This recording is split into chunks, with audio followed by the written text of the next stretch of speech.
Star Wars has gone from a space opera from the 1970s to one of the most lucrative franchises in the history of cinema. George Lucas cashed in on his intellectual property, selling the rights to Disney back in 2012 for a staggering $4 billion. Half in cash and half in Disney shares. It was no surprise that Disney would want to milk this cow for everything it could give. The sale of Star Wars has led to the sequel trilogy and standalone movies set in the Star Wars canon. 5 films to date, which have frankly had very mixed reviews.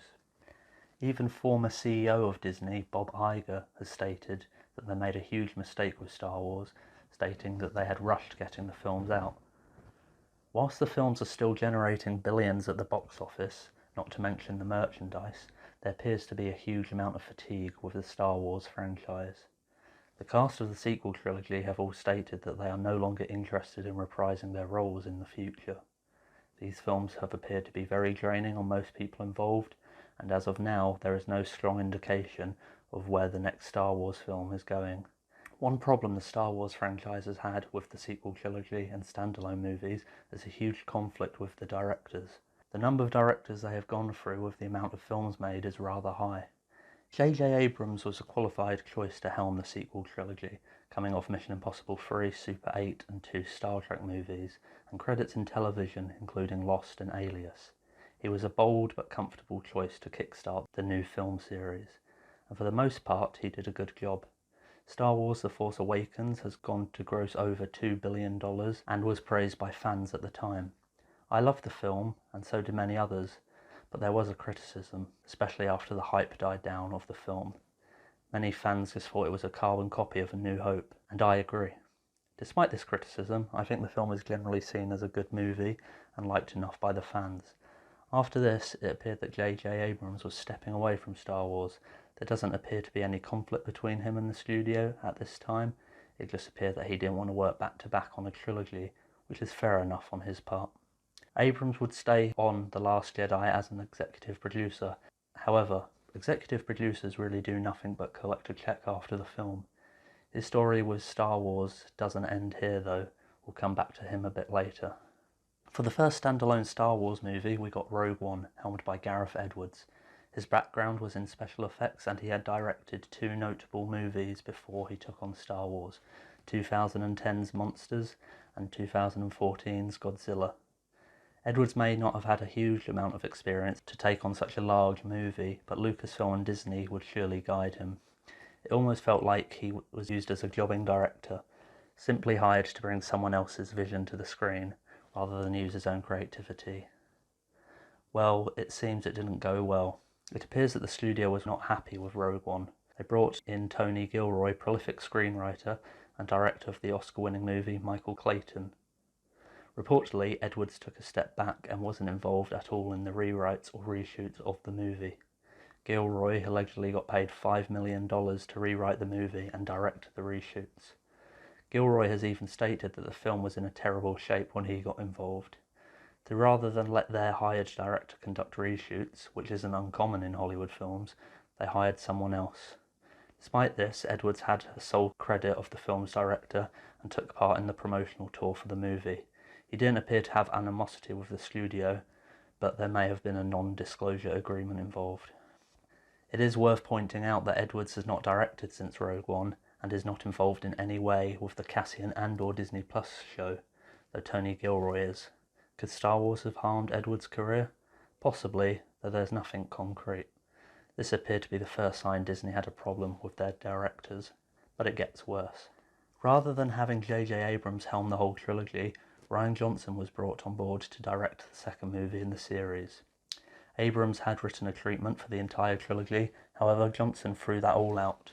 The Last Jedi trailer was very popular, fans were hyped, we were promised this film was the Empire Strikes Back of the new trilogy. It was also announced that Johnson would helm his own standalone trilogy after finishing The Last Jedi. Clearly the studio had a lot of faith in what he could do. Then the film got released. Despite the massive praise from the press, fans appeared to hate The Last Jedi. They felt it betrayed Star Wars. Even Mark Hamill had dropped hints that people wouldn't like the direction this film took his character. There appeared to be a war between fans and the studio accusing fans of being racist trolls and criticised their entitlement. It was clear that fans hated The Last Jedi, and the studio and Johnson would fail to acknowledge this. They both stood firm that the film was great and the fans were wrong. Though clearly the studio did take this on board. Johnson's trilogy is no longer on the release schedule, and it is not clear if it will happen at all. So to me, this is another time the studio has battled with the director. Maybe the films are in development still, but the writing is on the wall. The backlash of The Last Jedi has contributed to the lack of Johnson's trilogy. Josh Trank was actually set to direct a Boba Fett standalone movie, which was going to be released in 2018. Solo eventually took its place. It isn't that clear cut, but it appears Trank was fired from the film during pre-production after negative reviews for his movie Fantastic Four. This is just speculation though, and there is no concrete evidence of animosity. Despite this, the fact that Star Wars has a problem with directors means there was likely some tension between Trank and the studio, which led to him no longer being involved. Lord and Miller, writers and directors behind the 21 Jump Street reboot and the Lego movie, were set to helm a standalone prequel following the iconic Han Solo. This may be the most controversial fight yet between directors in the Star Wars franchise. Whilst it appears to be a similar situation to Rogue One, halfway through filming, Lord and Miller were fired from the project. Reports are that the film was too comedic and was akin to Ace Ventura. It was also reported that the crew applauded and cheered when they found out the directors had been fired. Lord and Miller would no longer have credits on the film as directors, and the film would go through a major rewrite with a new director. Ron Howard was hired to reshoot the film. Whereas Rogue One only required some reshoots by a different director, Ron Howard started from scratch and got a sole credit for directing the movie. Maybe after seeing what happened on Rogue One influenced the studio's decision to get rid of the directing duo. It did feel partially that Lord and Miller were not making a Star Wars movie, simply a Lord and Miller movie. The studio clearly didn't want this and went with a veteran filmmaker to correct their mistakes. Solo went on to underperform for Disney, but this may not solely be the film's fault. Fans felt burnt after The Last Jedi, and this likely led to fewer people going to see the movie. It did look early on that in the sequel trilogy we'd get a different director for each project. Colin Trevorrow was announced to direct Episode 9, which didn't last long. It appeared he was fired from the project, which looks related to the poor performance of his most recent film, The Book of Henry. Trevorrow had worked on Jurassic World before The Book of Henry, and it was likely the former that helped him secure this directing gig. Mark Hamill did express his excitement over working with the director. We were going to get to see a Luke Skywalker that the fans wanted to see. Eventually though, this didn't go ahead. Episode 9 was going to be titled Duel of the Fates, and with a script and concept art leak, we got to see what the film could have been. In my opinion, this could have been great, and probably better than what we got from Rise of Skywalker. Once again though, it appeared the studio wasn't happy with the way Trevorrow was going with the story, and most likely they weren't thrilled about the performance of his most recent movie. So once again, Star Wars had defeated another director. But who would come and replace him for Episode 9? It was announced by Disney and Lucasfilm that J.J. Abrams would return to direct the final instalment of the Star Wars sequels. I'm sure J.J. was paid a hefty sum to return, and bringing him back would hopefully allow fans to return to the hype of The Force Awakens. Though there does appear to be some conflict even with his return. Allegedly, Abrams was happy with the way Johnson took the story. A lot of Abrams' original ideas needed to be scrapped in order to accommodate the massive change in the series canon after the events of The Last Jedi. It is also stated that the film we got wasn't the first story Abrams came up with. The original script by Abrams included the character the Son of Mortis, who was to be played by Matt Smith. This character is linked to the Clone Wars TV series, and it appears the studio didn't think the general moviegoer would understand who this villain is, especially as he had not been referred to in either The Force Awakens or The Last Jedi. So that appeared to be scrapped, and then they brought back Palpatine. This certainly got fans excited, Palpatine being the greatest character from the prequel trilogy.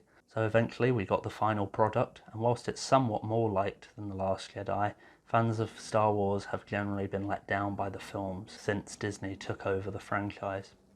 Even the actors felt betrayed, bored, and uninterested in doing any more Star Wars projects ever again. Whilst there are many factors that contributed to the poor reception of the films, The conflict between the studio and directors hired has surely had a huge impact. There is hope though, a new hope you could say.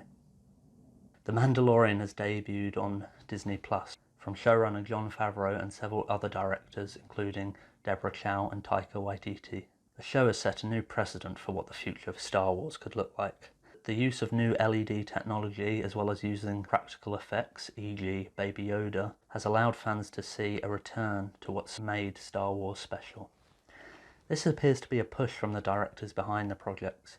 It does appear that there is confidence in directors again going forward. Deborah Chow, who directed on The Mandalorian, is now the showrunner for the Obi-Wan Kenobi series on Disney+, and it has been announced that Taika Waititi is working on a Star Wars movie, which at the moment appears to be the next Star Wars project we will get to see on the big screen, though this is still a few years away. Waititi in particular is coming off the success of Marvel, and it appears that the studio has confidence in his work as a director. That being said, the studio has thrown a lot of directors to the side to get to this point. I'm just hoping Waititi doesn't get screwed over down the line. It's clear the sequel trilogy and standalone movies have had huge problems with their directors. After the success of The Mandalorian, hopefully the studio has a greater understanding of what a director actually does, and this leading to a better working relationship between film directors and the Star Wars franchise. Disney doesn't need to rush to the finish line when making these movies. Fans don't want to get fatigue again. We likely won't see a Star Wars film till 2022 or even later than that. Dates have already been pushed back, and with the state of the world right now, it wouldn't surprise me if they are delayed again further. Taking their time, working with great directors, and giving those creatives the freedom to do what they do best, hopefully will get us what we want. I hope Star Wars can learn from their mistakes and deliver great movies once again. Which director would you like to see get involved with Star Wars in the future? Let me know in the comments below, and thanks for tuning in.